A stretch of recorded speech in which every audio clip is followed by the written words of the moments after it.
जहां पर आप सभी को जानकारी है कि 80 घरों को कुछ गुंडों ने आग लगा दिया। और यहां पर जैसा कि जानकारी मिल रही है कि जो गोलीबारी हुई थी, उस गोलीबारी में एक व्यक्ति की हताहत होने की भी खबर है। हम पीड़ित परिवार के पास में यहाँ पर हैं इस बात को जानने के लिए कि घटना किस प्रकार से घटी और घटना के बारे में ये क्या जानते हैं।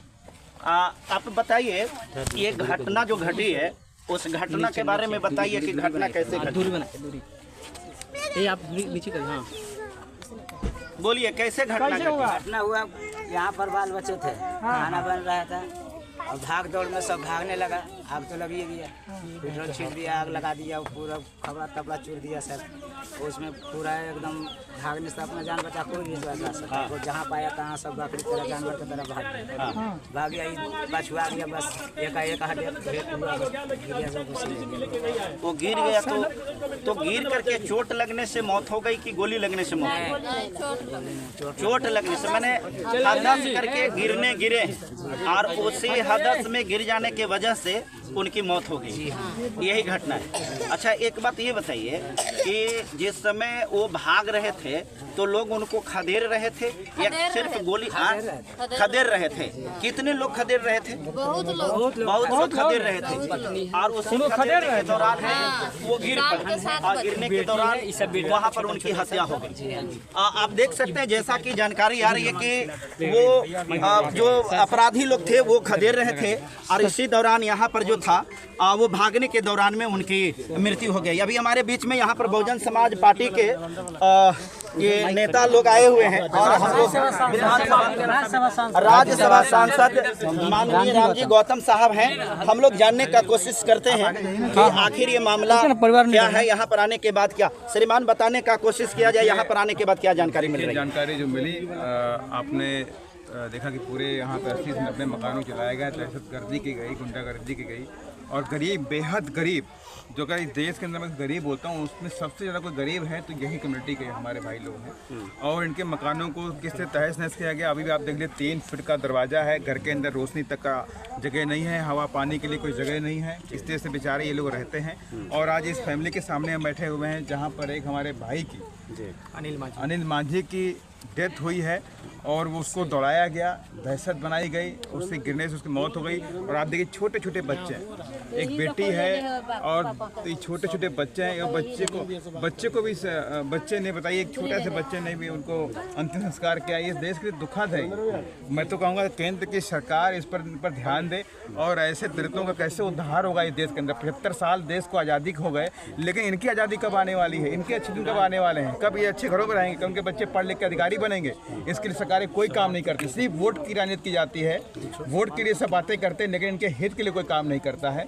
तो हम सब इनसे मिलने के लिए आए और ये सच्चाई, इस देश की जो भयावह सच्चाई है, आने वाले पार्लियामेंट सेशन में इस देश में रखने का भी काम मैं करूँगा। इनकी लड़ाई जाया नहीं जाएगी, रोड से लेकर संसद तक इनके हक और अधिकार की लड़ाई लड़ने का भी काम करूँगा। बिहार में सर कहिए कि एक दिनचर्या बन गया है, इसको कहिए कि बिहार की एक हैबिट हो गई है। प्रतिदिन बिहार में दलितों के साथ इस प्रकार के जघन्य अपराध होते हैं और यहाँ के सत्ता में बैठे हुए सत्ता के जो सत्ताधारी लोग हैं या विपक्ष की भी हम बात करें तो उन लोगों की कान में जूं तक नहीं रेंगती है।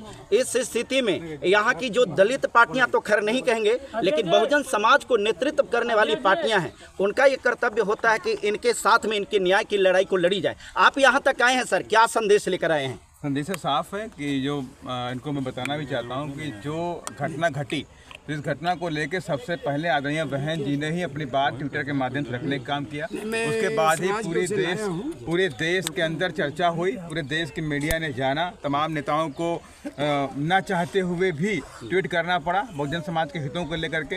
ये ताकत आदरणीय बहन जी के हैं और ये ताकत बहुजन समाज पार्टी की भी है। मैं आपको बताना चाहता हूँ, मैं अपने भाइयों से, अपने परिवार भाई के लोगों से मिलने के लिए आया हूँ या राजनीति के लिए बिल्कुल नहीं आया हूँ। लेकिन मैं सरकार से कहना चाहता हूँ, सरकार को गंभीर रहना चाहिए। अगर माननीय नीतीश जी अगर नीतीश जी सरकार नहीं चला सकते हैं तो उनको इस्तीफा दे देना चाहिए। और यहाँ सरकार, केंद्र की सरकार, और मैं कहता हूँ माननीय राष्ट्रपति जी बिहार केंद्र राष्ट्रपति शासन लगाने का भी काम करें। ऐसी घटनाओं को करने की हिमाकत कौन कर रहा है और कहाँ से हिम्मत प्राप्त हो रही है? जब अपराधियों को जेल मैनुअल में बदलाव करके छोड़ा जाएगा तो अपराधी बेखौफ हो जाएंगे। अपराधियों को रहेगा कि आज मैं अपराध कर रहा हूँ, कल मेरी सरकार वाली आएगी, मेरी जात का नेता जब बन के आएगा तो वो हमको छोड़ने का काम करेगा। जब तक ये प्रथा बिहार में खत्म नहीं की जाएगी, अपराधियों को उनकी सही जगह जेल की सलाखों के पीछे नहीं पहुंचाया जाएगा ढूंढ करके, तब लगे अपराध बिहार में अपराधियों से सत्ता का संरक्षण प्राप्त है। मैं क्यों कहूँ? आप खुद जानते हैं, आप मीडिया बंधु के लोग हैं, आप लोग पहले भेजते हैं हमारे पास है, मतलब हम लोग बाद में जान पाते हैं। इनको सच्ची न्याय दिलाने के लिए सर क्या होगा, कैसे न्याय आप दिला से लेके संसद तक बहुजन समाज पार्टी इनके लिए संघर्ष करने का काम करेगी, न्याय दिलाने का काम करेगी। सरकार से हमारी सीधी मांग है 25 लाख रुपए परिवार को मुआवजा मिले और उनको सबके पक्के मकान बना के दिए जाए। इनका जो मान सम्मान प्रतिष्ठा गया उसका क्या होगा? उनके लिए जो अपराधियों की जो सही जगह है जेल पहुंचाया जाए, ताकि सर क्या लगता है कि कानून दो तरह के है, बिहार में काम कर रही है दो तरह के कानून? धन्यवाद, मैं परिवार से मिल लूँ भाई, कुछ बातें हैं, ठीक है। चलिए।